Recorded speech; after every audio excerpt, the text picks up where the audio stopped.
Bonjour à toutes et à tous, bienvenue sur Grand Lille TV. On passe la matinée ensemble, on fait le point sur toute l'actualité de la métropole lilloise en ce mercredi 7 mars et je vous propose de débuter avec vos prévisions météo. Mauvaise nouvelle, le retour des averses. Aujourd'hui, sur le nord, le soleil n'aura que peu de temps pour se montrer dans la journée. Pire encore, on perd encore même quelques degrés par rapport à hier. Au meilleur de la journée, il devrait faire 8 degrés à Lille. Les prévisions météo sont à retrouver après ce flash. Chaque soir, depuis 5 ans, le club de football américain des Vikings de Villeneuve-d'Ascq organise des maraudes sur l'île. Et pour la première fois, ces sportifs solidaires ont reçu un énorme don. L'entreprise Squadra les a contactés et leur a donné des centaines de vêtements neufs. Un très beau geste qui intervient alors que le froid est encore très présent, surtout la nuit dans la métropole lilloise. Ces vêtements seront distribués aux sans-abri pendant plusieurs semaines.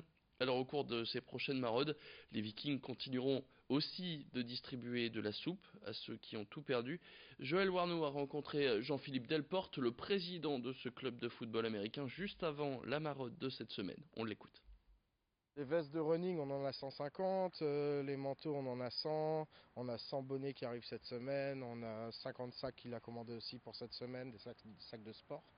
Il y a des casquettes, il y a des vestes zippées, des survêtements, des shorts, il y a vraiment de tout, quoi, de tout. C'est que des vêtements neufs, donc c'est du stock à lui. Il en a fait don, voilà, un beau geste, ça existe encore. On parle sport maintenant et en basket féminin, les filles de l'ESBVA ont décollé hier direction la Turquie. Demain, elles affronteront le club d'Antakya Hatay pour leur quart de finale retour de Coupe d'Europe. À l'aller, les filles de Fred Dussard s'étaient imposées de 2 petits points à la maison, 74 à 72. Déplacement compliqué donc pour les nordistes puisque les Turcs sont invaincus à domicile cette saison. Alors le calcul est simple, la défaite est permise mais de moins de 2 points. Victoire presque obligatoire si le SBVA veut revoir les demi-finales de Coupe d'Europe. Joël Warneau a rencontré Fred Dussard au Palacium, la salle où elles s'entraînent et où jouent leurs matchs à domicile. Et avant leur départ direction la Turquie, les joueuses et le staff affichaient un état d'esprit conquérant. Écoutez. On part pas favori, mais après, voilà, Hatay a fait un gros match, on a fait un gros match, mais on a quand même quelques pistes d'amélioration. Je pense que ça va se jouer autant d'un point de vue stratégique que sur l'aspect intensité et mental, donc il va falloir être prêt sur ces trois aspects. Si on n'est pas mentalement prêt ou si on n'est pas dans l'intensité, peu importe les stratégies qu'on mettra en place, ce sera compliqué. Et c'est une équipe qui est portée par un vrai public, qui est vraiment très chaud, et c'est une équipe aussi qui joue avec un peu plus d'intention agressive à la maison. Donc voilà, il faudra être meilleur que jeudi dernier, ça c'est sûr.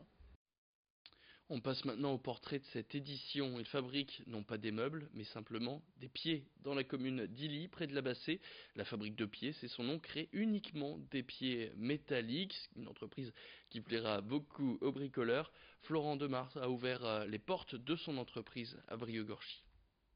Il faut faire 4 pieds 15 cm en brut. Ne pas oublier que le pied triple ici c'est 45 cm de haut et non 40 cm. Dans ce petit atelier, 3 ouvriers coupent, soudent et peignent le métal. Ici, on ne fabrique pas de meubles, mais seulement leurs pieds. Aujourd'hui, ce qui est très tendance, c'est le do it yourself, c'est-à-dire le fais-toi-même, fais-le toi-même.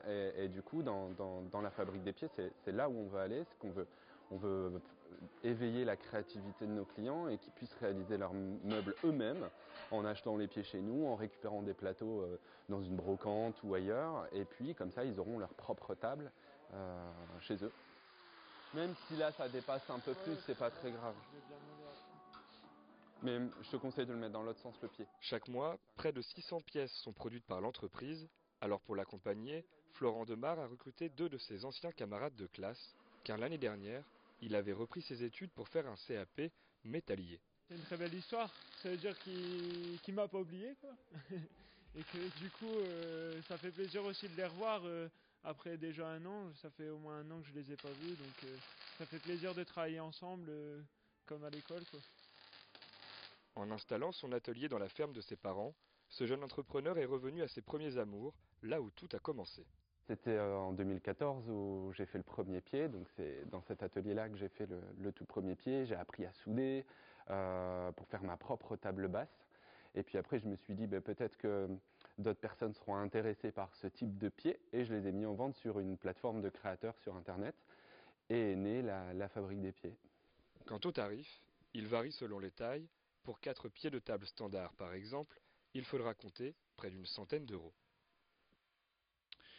Et on termine avec des sports d'hiver à la frontière. Toute la semaine pendant ces vacances scolaires, on vous propose des idées sorties pour occuper vos enfants et on prend la direction d'Ice Mountain Adventure Park à Comines. Alors ceux qui n'ont pas l'occasion de partir au ski peuvent y retrouver 2 pistes pour ski et snowboard à descendre comme à la montagne. Sur ces 2 pistes, l'une s'apparente à une piste bleue, l'autre à une piste verte. Chaque jour, elles sont recouvertes de 250 000 tonnes de neige artificielle sur une superficie de 10 000 mètres carrés. Alors si vous êtes tenté d'y aller mais que vous n'avez jamais fait le pas, couvrez-vous bien. À l'intérieur, il fait moins 6 degrés, un peu comme à la montagne. Chaque année, 400 000 visiteurs viennent descendre les pistes de ce site ouvert tous les jours, jusque 23 h en semaine et minuit les vendredis et samedis. Et c'est Titi Gunay qui y était pour Grand Lille TV. Nous on s'occupe de tout ou à peu près, c'est-à-dire qu'on vous fournit donc la paire de skis, la paire de bottines, la paire de bâtons et le casque, ou bien alors la paire de bottines et la planche si vous pratiquez le snowboard. La seule chose que vous devez absolument prévoir, puisque c'est obligatoire sur nos pistes, ce sont bien sûr les gants et alors des vêtements chauds parce que vous l'avez vu ici il fait moins 6 degrés. Les gants c'est important pour la sécurité de tous au même titre que le casque, alors même si le casque n'est pas obligatoire on le recommande fortement. Les gants par contre c'est pour éviter en cas de chute que si quelqu'un vous passe dessus avec les skis, il soit sectionné, un peu comme à la patinoire. Et puis en bref, avant de se quitter, une semaine après le décès tragique de 2 jeunes dans l'incendie de leur maison à Sizouin, les enquêteurs continuent de chercher l'origine des flammes. L'autopsie, elle, a révélé que les 2 jeunes de 22 et 24 ans sont morts à cause de l'inhalation massive de fumée. Le corps du jeune homme a été rendu à sa famille. Ses obsèques auront bientôt lieu dans l'intimité. Quant à la jeune femme, les enquêteurs n'ont que très peu de doutes sur son identité, mais cherchent encore à l'identifier formellement.